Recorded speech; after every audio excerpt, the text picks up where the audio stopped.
I want to talk a little bit about the message that you've been really pushing forward on the campaign trail. This is about redemption, the fact that you point to a lot of people in the audience and you say, hey, perhaps your kid would need or deserve a second chance if they had committed a crime.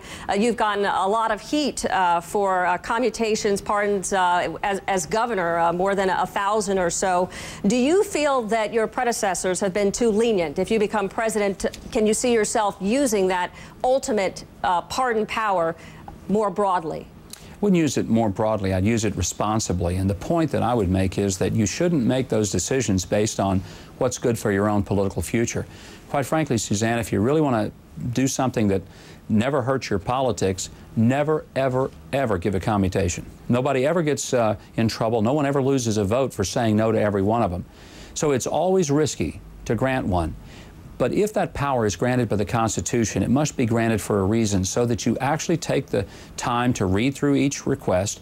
I had over 8,700 of them during my tenure as governor.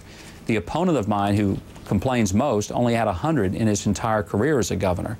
I denied about 90% of them. But many times it was an issue, for example, a 35-year-old single mom raising a couple of kids trying to get a job.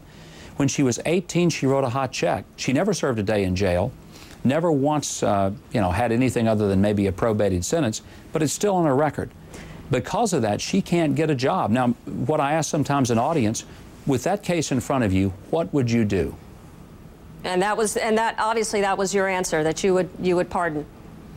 Well, I would look at every case. If there was some reason not to, if the person had continued to be irresponsible, but if they made a youthful mistake writing a hot check when they're 18, and since then they've gotten an education, they haven't had a single arrest, they've not done anything criminal.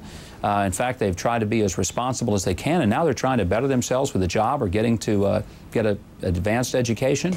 How long do you punish somebody for something they did when they were 18 that didn't hurt anybody?